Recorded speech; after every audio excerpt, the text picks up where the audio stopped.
Our devotion for today comes from 1 Samuel chapter 11. If you've been reading along over the last few chapters, you see in the story that Israel has decided that they want a king to rule over them.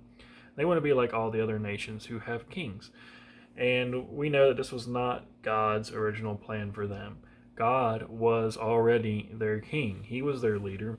But he tells Samuel, they haven't rejected you, Samuel. They've rejected me as their king. And so we're going to go ahead and we're going to give them what they've asked for. We're going to set a king up over them. And God shows Samuel this man named Saul. And Saul is going to end up being the first king to reign over Israel.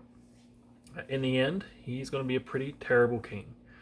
He's going to make a lot of bad decisions. He's going to turn away from the Lord. But in this chapter, in chapter 11, we're going to see that Saul actually starts out pretty well.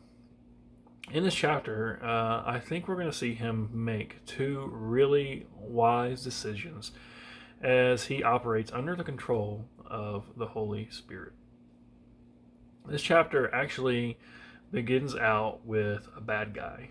It says that there's this man Nahash who is an Ammonite, and he is basically just terrorizing all the people in this area.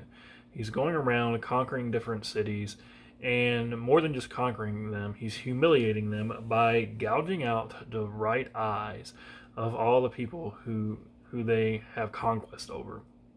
It's a pretty strange thing to do, honestly, but it's just showing dominance over them and causing humiliation for the people. And it says that in this chapter, he ends up going against this one of the cities of Jewish people,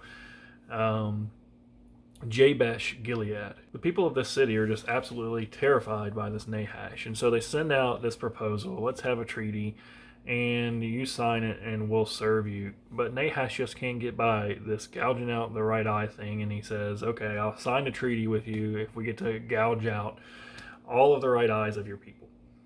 And so the people of Jabesh are just terrified, and they send out to the rest of Israel. And really, you see that the panic just is kind of spreading throughout Israel. But when Saul hears about this, it says that he is overcome with the Holy Spirit, that the Spirit of God rushes upon him, and not like everybody else who's terrified. Instead, he gets angry. He sees that that these people are trying to humiliate God and His people, and he's outraged by it. And he leads Israel into this amazing victory in this battle that they have against the Ammonites, and they completely just destroy them in battle. And so that is the first just wise decision that Saul makes in the story. The second one comes in the victory. There's these people that are saying, look what a great leader Saul turned out to be. Well, when we first suggested him as our king, there were these other people who said that, oh, they didn't think he would make a good king. Well, let's go find them and put them to death. But here we see Saul just making another wise decision. He says, no, we're not going to do that. We're not going to be putting anybody to death because they didn't think that I would make a good king, especially just because, we're having this great victory now and the Lord has delivered us. There's no reason to do that. Just because everybody around us is saying one thing, it doesn't make it right. We have to seek to make wise decisions. And the first part of that is just seeking the Lord and what He says and what is right in His eyes. Especially as followers of Christ, the New Testament says that we have the Holy Spirit living inside of us, the same Spirit that came over Saul and helped guide and lead him to make wise decisions. We have that inside of us.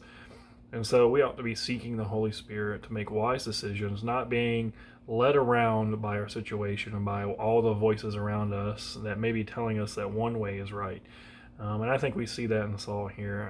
He listens to the Lord, he makes wise decisions, and starts out as a good leader for Israel. And so I just encourage us all for that today. Let's take time to be quiet and seek the Lord to help us make wise decisions today.